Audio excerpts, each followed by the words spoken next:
D'intenses combats ont été signalés depuis 3 heures de ce lundi entre les Wazalendo et les M23 dans plusieurs villages dans le territoire de Massissi au nord Kivu. L'ancien député national Edouard Mwanga Chouchou continue à purger sa peine à la prison militaire de Ndolo. C'est une mise au point de son avocat sur la rumeur de son évasion de la prison centrale de Makala. Enfin, grogne ce lundi 9 septembre des vendeurs congolais travaillant chez les expatriés. Ceux-ci revendiquent notamment l'augmentation de leur salaire et l'amélioration de leurs conditions sociales.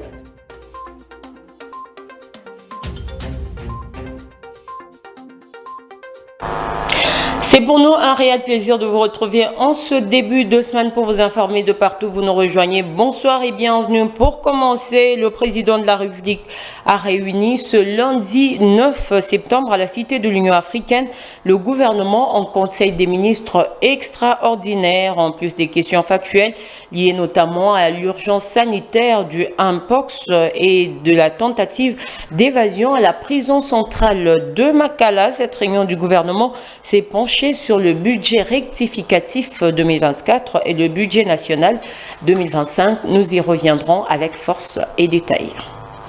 Il est toujours détenu, je l'ai dit tantôt, à la prison militaire de Ndolo. L'ancien député national Edouard Mwanga Chouchou, condamné à la peine de mort, contrairement aux rumeurs qui circulent sur son évasion de la prison centrale de Makala. C'est son avocat qui l'affirme, maître Thomas Gamakolo, coupe court aux rumeurs. On en parle avec Rachel Adassaluala.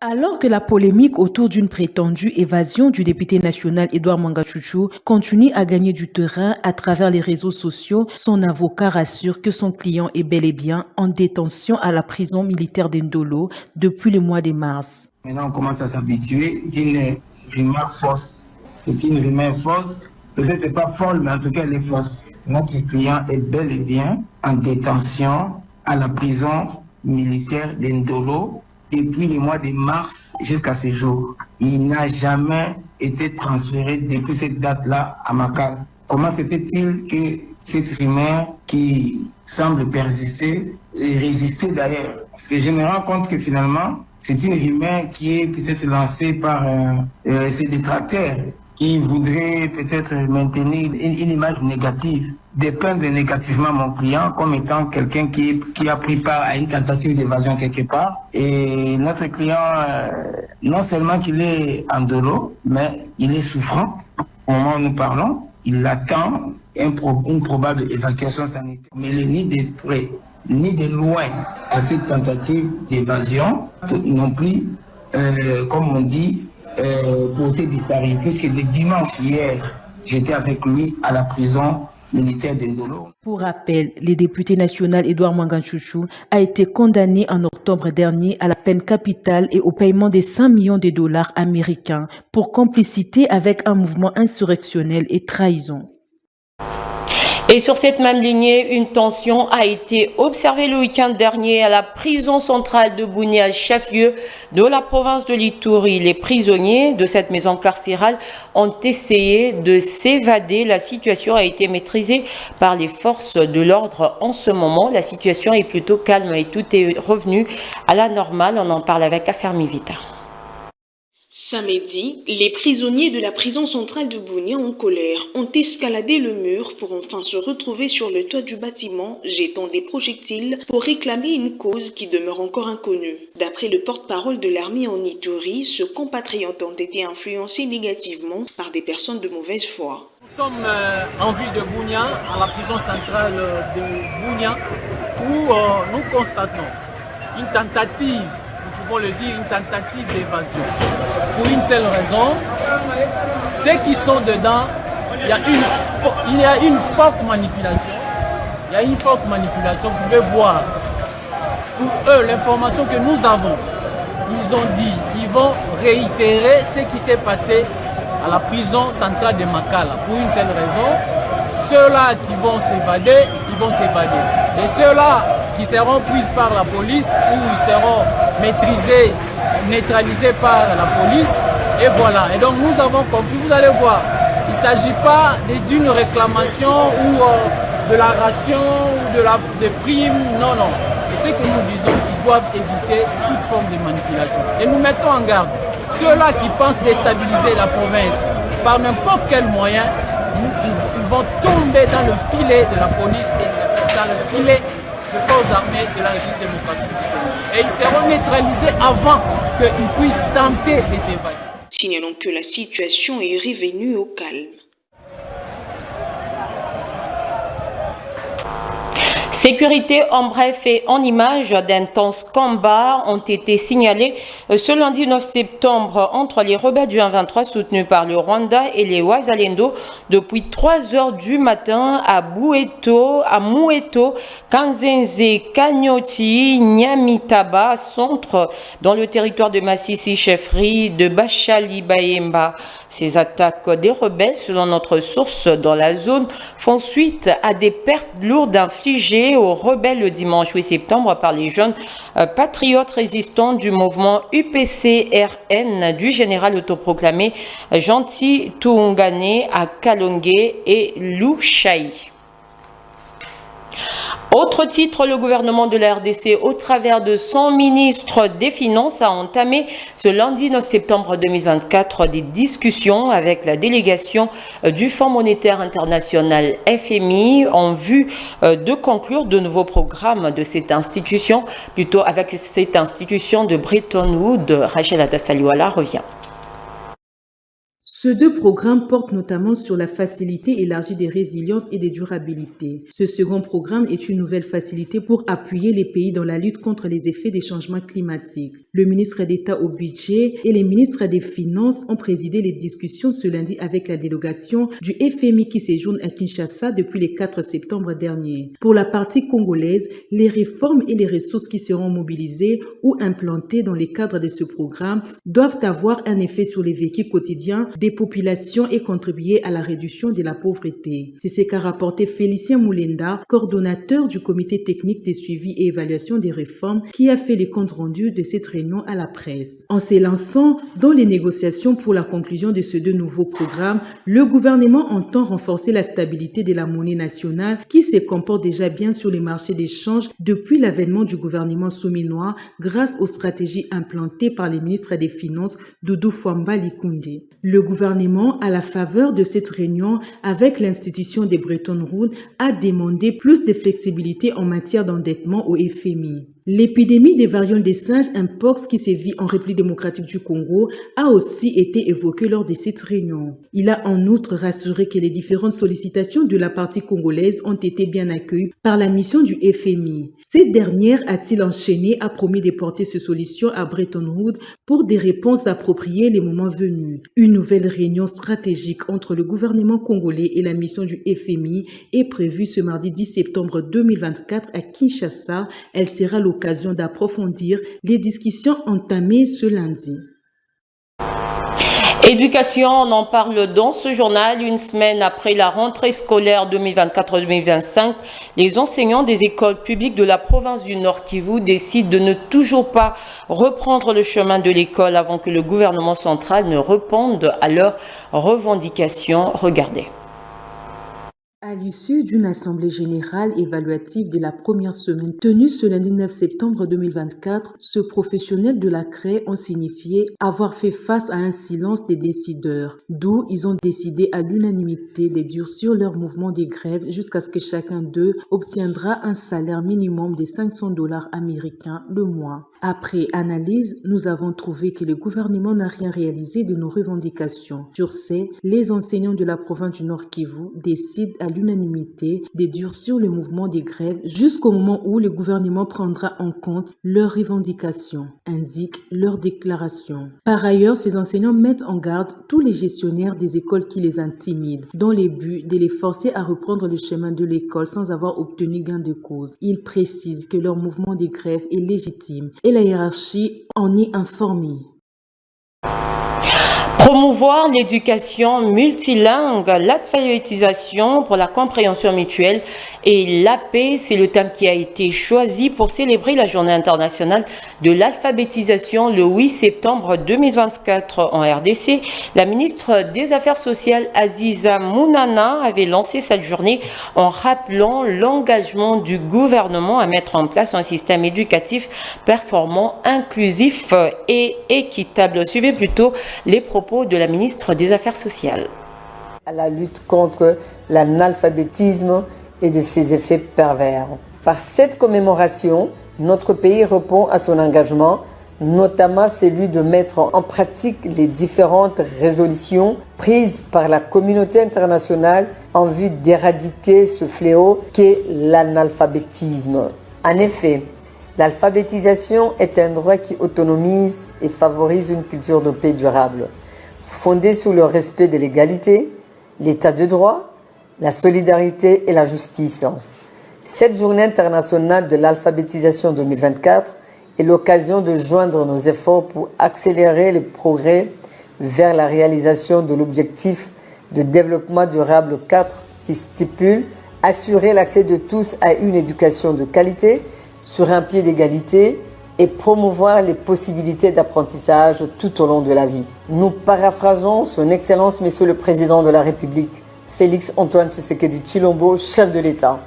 Dans son discours d'investiture de 20 janvier 2024, je cite « Ce nouveau quinquennat aura pour cinquième objectif celui de garantir plus d'accès aux services sociaux de base en veillant à l'extension des programmes tels que ceux de la couverture santé universelle, la gratuité de l'enseignement et le plan de développement à long terme de 145 territoires. » Fin des citations. C'est dans cette perspective que notre gouvernement, par le biais du ministère des Affaires sociales, Action humanitaire et solidarité nationale, ne ménage aucun effort pour développer avec les acteurs tant étatiques que non étatiques les programmes d'alphabétisation au profit de nos populations. Pour arriver à réduire progressivement l'analphabétisme, mon ministère a entrepris un certain nombre d'actions.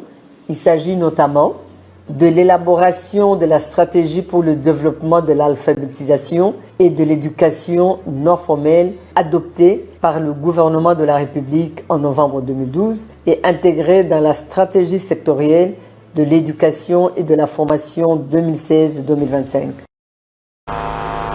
Et puis, l'humanité a célébré ce 9 septembre la journée mondiale de sensibilisation au syndrome d'alcoolisation fœtale. Célébrée depuis 1999, la journée a pour but de faire connaître les conséquences néfastes de l'alcool consommé pendant la grossesse et l'allaitement. On en parle avec Affaire Mivita.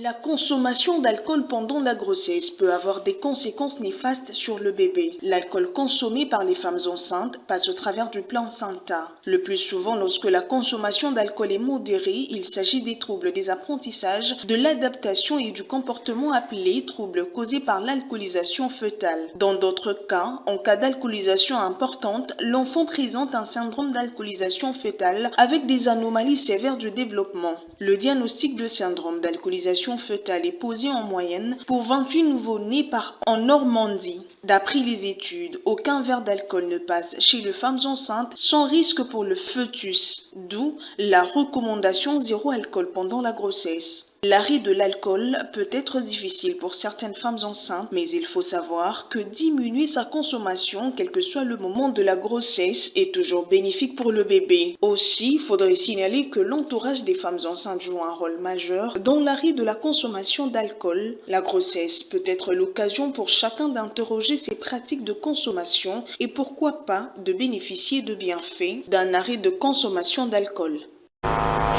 En société, je l'ai dit au sommaire, plusieurs magasins tenus par les Indiens, Libanais, Chinois et d'autres expatriés n'ont pas ouvert ce lundi 9 septembre 2024 à Kinshasa. Des Congolais qui y travaillent ont décrété un mouvement de grève pour revendiquer notamment l'augmentation de leur salaire, son ajustement par rapport au taux du jour, l'amélioration de leurs conditions de travail ainsi que l'annulation de la sous-traitance. Rachel Adassaliouala nous en dit beau. Il Ils sont en colère, d'une avenue à une autre, sifflotant et scandant des chansons hostiles.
À l'international, au Nigeria, précisément, un camion-citerne est entré en collision frontale avec un camion dimanche, provoquant ainsi une explosion. Le bilan a fait état d'une 50aine de morts d'après l'agence d'intervention d'urgence du pays. On en parle avec Affaire Mivita.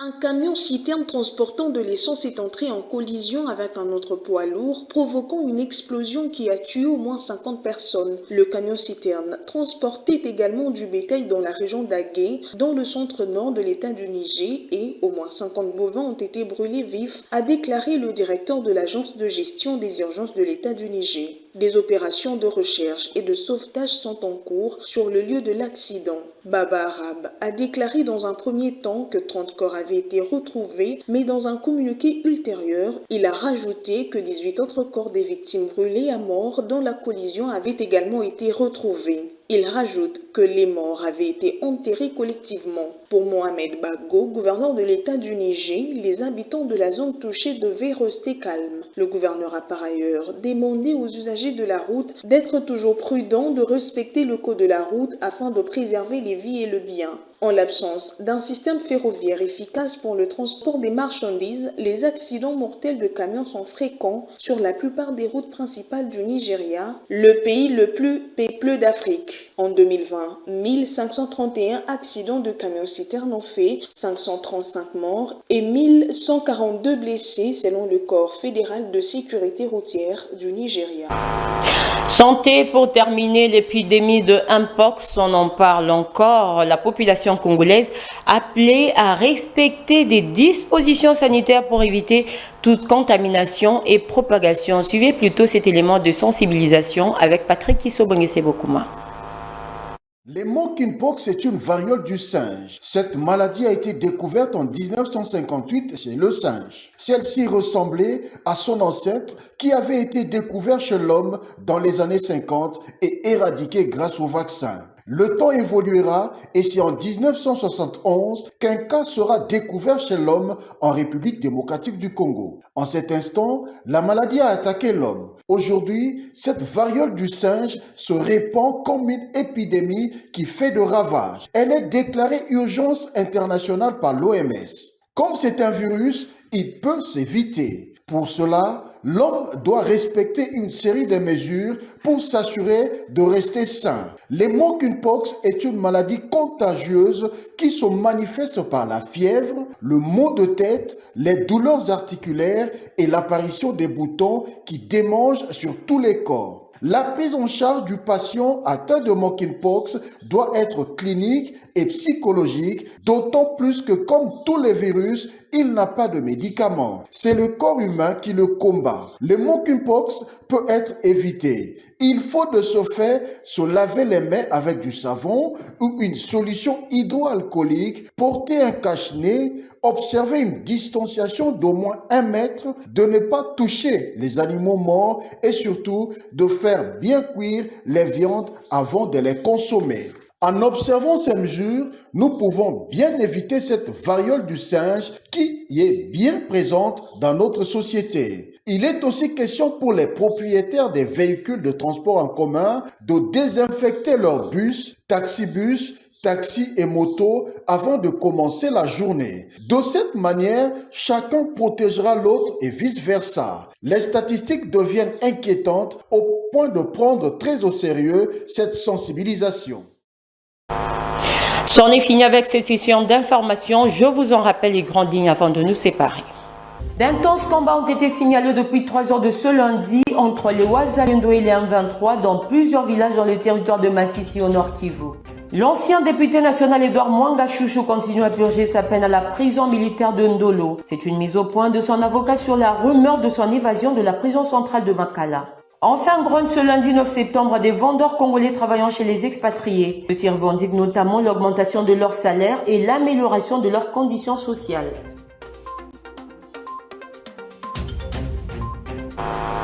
Ce journal est complètement terminé. Merci de votre attention et avoir soutenu. Nous vous souhaitons un excellent début de semaine en compagnie de Vert Pâturage Télévision. Portez-vous bien.